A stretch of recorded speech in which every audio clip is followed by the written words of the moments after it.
वो कह रहे हैं मोदी के चेहरे पे लड़ेंगे। जो बेचारा वहाँ का मुख्यमंत्री है वो पैदल कर दिया, मामा जिसको बोलते हैं मध्य प्रदेश में, उसका मामा का उन्होंने खटोले खड़ा कर दिया, उसका चेहरा ही नहीं, उसका होर्डिंग पोस्टर में नाम की मीटिंग रैलियों में खत्म। नमस्कार, आप देख रहे हैं DS पर, मैं हूं आपके साथ नफीसा। लोकसभा चुनावों का शोर है, लेकिन सवाल ये है कि किस मुद्दे का जोर रहने वाला है। जी हाँ, लोकसभा और विधानसभा चुनावों को लेकर तैयारियां तो तेज हो चुकी है, लेकिन जनता किन मुद्दों को चुनने वाली है और किन मुद्दों पर वोट करने वाली है, सवाल लेकर जनता के बीच हाजिर हो। जानूंगी कि जनता का जनादेश क्या होने वाला है और किसके सर पर सहरा सजने वाला है जीत का। तो जनता मेरे साथ जुड़ चुके हैं। चाचा, चुनावों का शोर तो हो चुका है, लेकिन सबसे बड़ा मुद्दा क्या लगता है जिस पर चुनाव होना चाहिए? अभी 5 स्टेट में चुनाव हैं, तो 2023 में 24 तो बाद में आएगा, लोकसभा चुनाव बाद में आएगा, पहले 5 स्टेट में चुनाव है। और यही 5 स्टेट तय करेंगे कि लोकसभा में किसका डंका बजेगा। अब ये कह रहे हैं इंडिया के पास इंडिया गठबंधन का चेहरा नहीं है, इनके पास मध्य प्रदेश में चेहरा नहीं, इनके पास राजस्थान में चेहरा नहीं, और कई स्टेट में 5 स्टेट में इनके 3 स्टेट में चेहरे नहीं है। ये दूसरों को कह रहे हैं पर अपनी गिरबान में झाँक लें, इनके पास खुद के चेहरे नहीं है इनके पास। वो कह रहे हैं मोदी के चेहरे पे लड़ेंगे। जो बेचारा वहाँ का मुख्यमंत्री है वो पैदल कर दिया, मामा जिसको बोलते हैं मध्य प्रदेश में, उसका मामा का उन्होंने खटोले खड़ा कर दिया, उसका चेहरा ही नहीं, उसका होर्डिंग पोस्टर में नाम की मीटिंग रैलियों में ख़त्म। तो इस तरह जो है इनके पास खुद चेहरे नहीं है, ये दूसरों को बात। बड़ा चेहरा तो खुद प्रधानमंत्री मोदी जी हैं, कह रहे हैं MP के मन में मोदी, मोदी के मन में MP। तो मोदी का चेहरा बाकी चेहरों को तो नुकसान पहुंचा देगा। ऐसा है, ये चेहरे जनता जवाब देगी इसका, ये जनता तैयार बैठी है जवाब देने के लिए। अब जनता जवाब देगी। और जनता तैयार है तो जनता के मुद्दे क्या रहने वाले हैं? जनता के मुद्दे सबको पता है, मीडिया को पता है, सबको पता है आज का दौर क्या चल रहा है, आज देश में क्या हो रहा है, सबको पता है। हम आपको मैडम बता सकते हैं कि इनका जवाब ये सर दे सकते हैं कि मोदी जी क्या कर सकते हैं कि नहीं। Sir please please please come. फिर बोलिए मत। कि NDA के पास तो मोदी जी है, लेकिन इंडिया के पास कौन सा चेहरा है? इंडिया के पास तो ये कांग्रेस वाले कह रहे हैं कि सारे चेहरे हैं, 10-12 सिर हैं। इंडिया के कह रहे हो ना, तो 10-12 उनके चेहरे हैं। वो कह रहे हैं के पास तो मोदी जी कह रहे हैं, नीतीश जी ने इकट्ठा करा इनको, तो नीतीश जी कह रहे हैं कि मैं बनूंगा प्रधानमंत्री। उनके पार्टी के लोग, उनके कार्यकर्ता राहुल जी का वैसे ही झंडा लेके चल रहे हैं। तो अगर कांग्रेस पार्टी सिंगल लड़ती तो जीत जाती, बल्कि जीत नहीं, फिर भी परफॉर्मेंस बहुत बढ़िया होती, लेकिन अपना नाम ही बदल चलते तो मुकाबला अच्छा होता। अब गठबंधन है तो क्या लग रहा है कि फीका पड़ जाएगा मुकाबला? फीका बिल्कुल ही अभी कंफ्यूज है जनता, ना सिंबल इनका पता लग रहा है, ना सीटें बटेंगी। देखिए, यही कंफ्यूजन जनता के बीच है भैया। अगर सारे कहेंगे कि मैं उम्मीदवार हूँ तो कैसे? एक मिनट देखिए, इनको साथ पता नहीं है, गठबंधन का सिंबल नहीं होता है, अपने सीटों का बंटवारा होता है। किसको डालेगा? कांग्रेस का वोटर किस पे डालें बताएंगे। अब अरे सुनो, NDA का गठबंधन है, अब जहाँ जिनकी पार्टी का गठबंधन में सीटों का बंटवारा होगा वो अपनी पार्टी अपने चुनाव लड़ाएगी, सबका उसका सहयोग होता है। इनको ये नहीं पता किसी भी गठबंधन का एक सिंबल नहीं होता, ना एक झंडा होता है। जीतेगा इंडिया, खेलेगा इंडिया भैया, अब इंडिया जीतने वाला। जिस संसदीय सीट पे 50,000 वोटर कांग्रेस का है, उसको बोल दो सपा को सिंबल पे डालना है क्योंकि इनका गठबंधन है, तो वो तो आधे तो कंफ्यूज हो जाएंगे कि भाई हम तो कांग्रेसी हैं। कोई नहीं होता इसमें, सबको पता है गठबंधन का मतलब ही ये होता है। राहुल गांधी एक तरफ है, एक तरफ PM मोदी है, तो क्या लग रहा है कि मुकाबला इन्हीं के बीच होने वाला है? वो तो देखिए, मैं क्या हूँ, देश के गृह मंत्री कई बार कह चुके, मोदी एंड राहुल मुकाबला चुनाव उसका। लेकिन इंडिया गठबंधन 2024 में बहुमत लाएगा और सरकार बनाएगा। चले, बहुमत के साथ सरकार आने वाली है। मैं आपको बता दूं, विरासत में मिली हुई चीज सबको नहीं पचती है, समझ रहे हो। अगर मेरे बाप दादा बहुत कुछ जमीन जायदाद छोड़ गए तो मैं उसको बढ़ा नहीं सकता, जरूरी नहीं है, बढ़ाने वाले बढ़ा लेते हैं।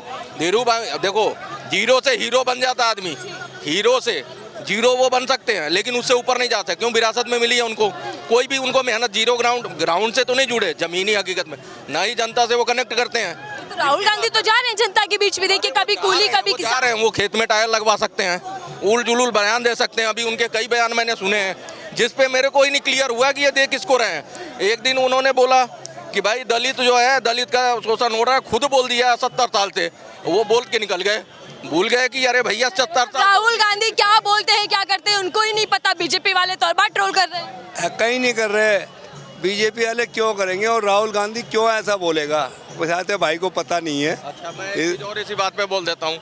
जब दम कर दिया है बीजेपी की नाम। आदमी ईमानदारी, मेहनत और सच्चाई को छोड़ के उसके पीछे साजिश करने लगे और षड्यंत्र रचने लगे और झूठ का सहारा ले ले, तो इसका मतलब ईमानदार है बंदा, उसके लिए षड्यंत्र कर रहे हैं तो उसका परिश्रम तपस्या सफल हो गई। बीजेपी के समर्थक हैं कह सकते हैं, और दूसरी तरफ इंडिया गठबंधन थे, लेकिन किसका एजेंडा ज्यादा मजबूत लग रहा है?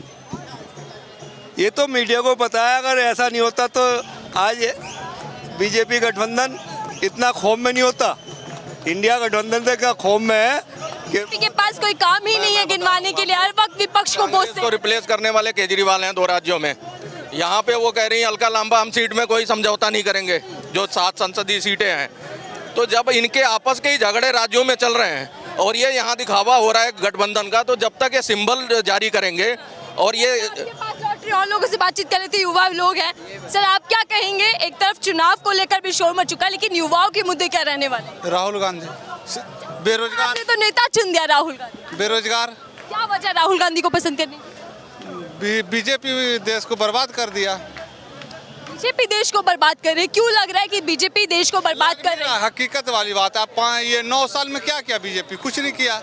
ऐसा है ना, मैं बताता हूँ, ये मकान मिल रहे हैं फ्री थे, हैं 45,000 रुपये मिल रहे हैं, वो नहीं देता डाला है। राशन मिल रहा है, मकान मिल रहे हैं, वो अच्छे काम नहीं है क्या? तो 2,500 रुपये भी मिले हैं, और अभी संस्था बहुत सुविधा मिल रही है, वो नहीं देते डाले, वो बेरोजगारी दे जा रही है।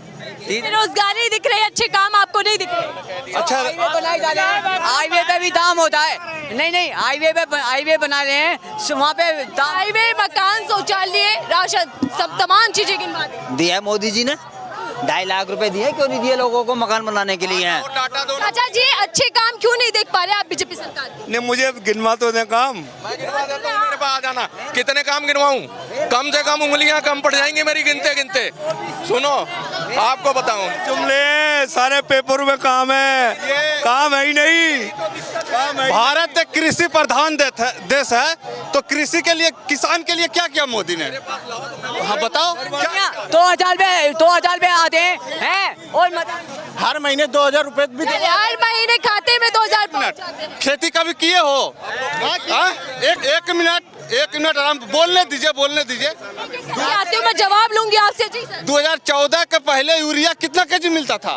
मेरे पास लाओ, मैं बताता हूँ। ऐसा था, किसानों का सम्मान निधि योजना है, ये 2014 में ही लागू हुई है। 6,000 रुपए साल का, 2,000 रुपए आपके डायरेक्ट अकाउंट में जा रहे हैं। दूसरा ये है कि अब जो है पैदावार 3 गुना बढ़ गई है, बाहर के देशों को अन्न दे रहे हैं खाने के लिए, हजारों लाखों टन। यहाँ से किसानों को सम्मान दिला दिया, साथ में खाते में भी पैसे मिले। सिर्फ बोलने से नहीं होता। अब यूरिया मिलता है 45 केजी, पहले यूरिया मिलता था 50 केजी, वो 250 में, आज 45 केजी मिल रहा है 400 रुपये। ठीक, उसके बाद क्या? डीजल। क्या बीजेपी सिर्फ मोदी जी के चेहरे पर और हिंदुत्व के सहारे चल रही है? सुनो बात सुनो, अभी तक 1 मिनट, 9 साल में क्या कह रहे हैं आप? अरे किसान का ही पैसा किसान के द्वारा क्या दे रहे हो? इसी का लूट के उसी को दे रहे हो। 5 केजी घटा कर जनता से लेकर जनता को लॉलीपॉप। 1 रुपया भेज के 25 पैसा तो नहीं मिल रहा है। 1 रुपया तुम्हारे अकाउंट में जा रहा है। किसान को धरातल में जान मार रहे हो यार। आत्महत्या दुनिया भर का कर रहा है किसान। पहले भी करता था, पहले नहीं, कितना कुछ नहीं। इस बार चुनाव में किसान बेरोजगारी मुद्दा लग रहा है आपको? हाँ, यही है मेन मुद्दा। इस बार जाएगी बीजेपी। इस बार बेरोजगारी के चलते इस बार कोई मुद्दा सॉलिड इन लोगों पे नहीं है। बेरोजगारी ये आज से 50 साल बाद भी रहेगी। जो बेरोजगार है वो जन्म से बेरोजगार है।